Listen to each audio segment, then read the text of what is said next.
आइए अब इसके बी भाग को देखते हैं।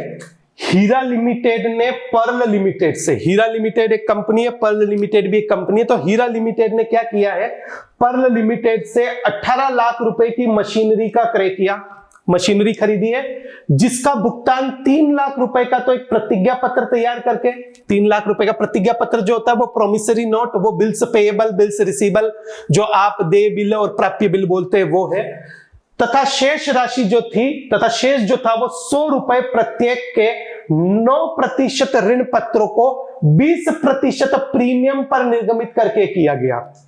देखिए बहुत ध्यान से पढ़िए, यहां पर क्या हुआ, 18 लाख की तो मशीन खरीदी, जिसमें 3 लाख का तो आपने प्रतिज्ञा पत्र दे दिया, यानी 15 लाख रुपए देने बाकी थे।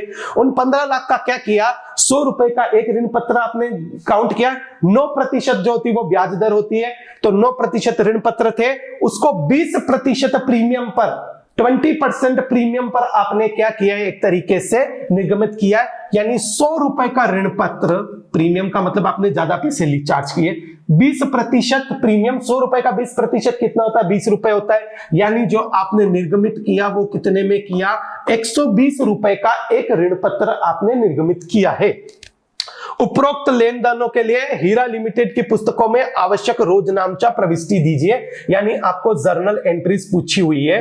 तो यहां अगर आप देखना चाहें तो इंग्लिश में भी ये प्रश्न आपके सामने है।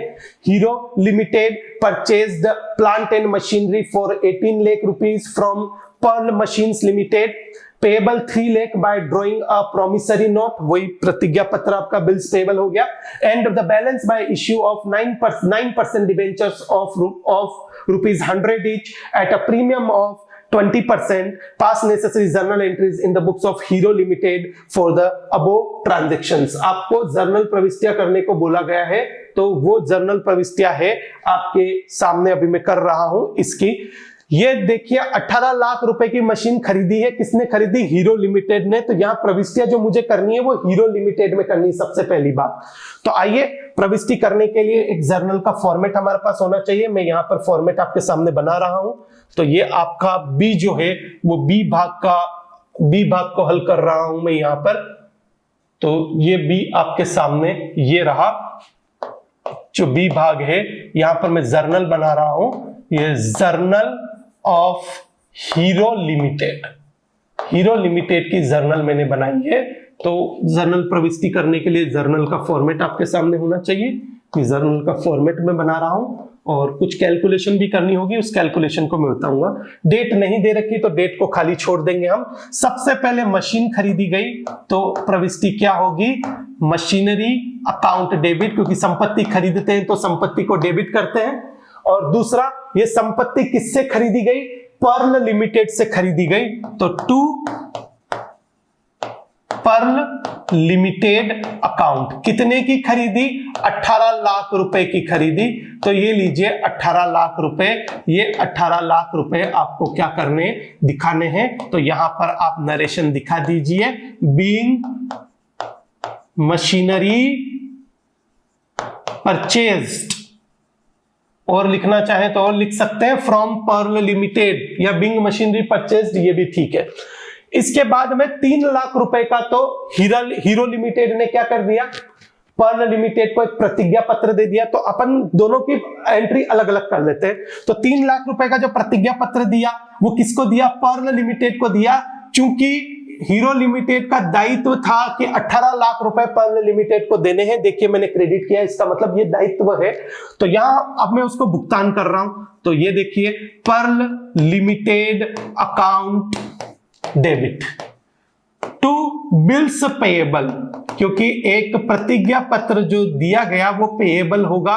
कितना दिया गया, यहां पर जो हम देखेंगे वो 3 लाख रुपए प्रश्न में दिया हुआ है। तो 3 लाख रुपए का प्रतिज्ञा पत्र दिया गया। यहां पर आप नरेशन लिख सकते हैं, being bills payable accepted, because accept ही किया होगा, उन्होंने स्वीकृत किया होगा कि हाँ इस बिल का हम क्या कर देंगे, निश्चित तिथि को कौन भुगतान करेगा, हीरो लिमिटेड भुगतान करेगा। आइए अब बचे 15 लाख रुपए।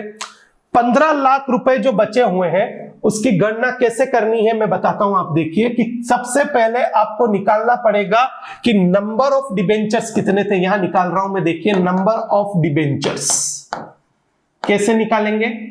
चूंकि प्रश्न हमने अभी पढ़ा उसमें यह बताया गया था कि जो ऋण पत्र होंगे वो 20% प्रीमियम पर निर्गमित किए गए और 100 रुपए का एक ऋण पत्र था। तो नंबर ऑफ डिबेंचर निकालने का तरीका है कि जो राशि देनी थी, देनी कितनी राशि थी, 15 लाख रुपए देनी बाकी चल रही थी, वो 15 लाख, उसमें किसका भाग दे दीजिए, एक ऋण पत्र जो निर्गमित किया वो किस पे किया, निर्गमित जो था वो 100 प्लस 20 यानी 120 रुपए में निर्गमित किया आपने। तो यहां पर अगर मैं हल करूंगा 15 लाख में किसका भाग दूंगा, 120 का भाग दे दूंगा, 10 से 10 कट गया तो 1,50,000 में 12 का भाग देंगे तो इसका उत्तर आएगा 12,500 12,500 ऋण पत्र डिबेंचर्स। आप भाग दे दीजिए, उसका उत्तर आपके सामने रह जाएगा 12,500, क्योंकि एक बार जाएगा फिर 30 बचेंगे तो 30 के अनुसार 12 दूनी 24 और फिर 12 पंजे 60। यस, 12,500 ऋण पत्र जो है वो निर्गमित किए। तो यहां आपको जो प्रविष्टि करनी वो 12,500 ऋण पत्रों की करनी है। आइए अब मैं इसकी प्रविष्टि आपके सामने करता हूं। आप किसको भुगतान कर रहे हो, पर्ल लिमिटेड को। लीजिए पर्ल लिमिटेड अकाउंट डेबिट। यहां आपको भुगतान जो करना है वो पर्ल लिमिटेड को करना है, तो मैं पर्ल लिमिटेड को भुगतान कर रहा हूं आपके सामने। पर्ल लिमिटेड अकाउंट डेबिट, कितना भुगतान करना है, 15 लाख रुपए। ये लीजिए मैंने 15 लाख रुपए यहां दिखा दिया। आपने भुगतान कैसे किया, कुछ तो 9% वाले, मतलब आपने 9% ऋण पत्र ही दिए लेकिन वो प्रीमियम पे दिए थे। जो प्रीमियम का पैसा होगा वो प्रीमियम में जाएगा, सिक्योरिटीज प्रीमियम रिजर्व अकाउंट, उसको हम बोलते हैं एसपीआर।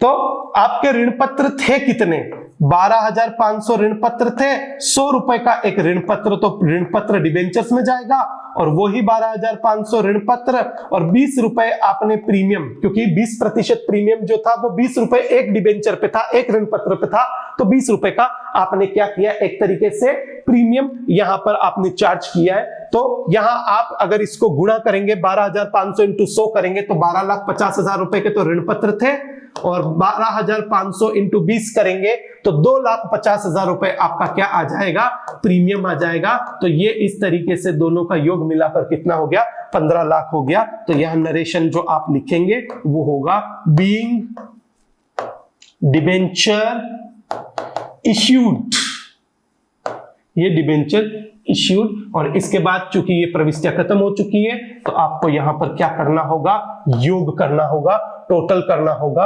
18 और 18 कितना हो गया, 36 लाख रुपए का कुल योग है। तो यहां सबसे मुख्य बात थी आपको नंबर ऑफ डिबेंचर, ऋण पत्रों की संख्या निकालनी थी। और ऋण पत्रों की संख्या निकालने का एक ही फॉर्मूला हमेशा ध्यान रखना, जो भी दायित्व है वो दायित्व और उसमें किसका भाग दे दोगे, एक ऋण पत्र के निर्गमन मूल्य का, या निर्गमन जो मूल्य था, इश्यू प्राइस जो था वो 100 प्लस 20 120 रुपए था, तो 120 से मैंने भाग दिया तो नंबर ऑफ डिबेंचर्स आ गए 12,500 और जितने डिबेंचर्स थे वो डिबेंचर में गए, प्रीमियम का पैसा प्रीमियम में गया। इस तरीके से ये प्रविष्टि बनी और ये आपका 3 नंबर का प्रश्न है। तो 3 नंबर, अगर ये तीनों एंट्री आप सही करते हो तो 3 नंबर पूरे में से पूरे आप ला सकते हो।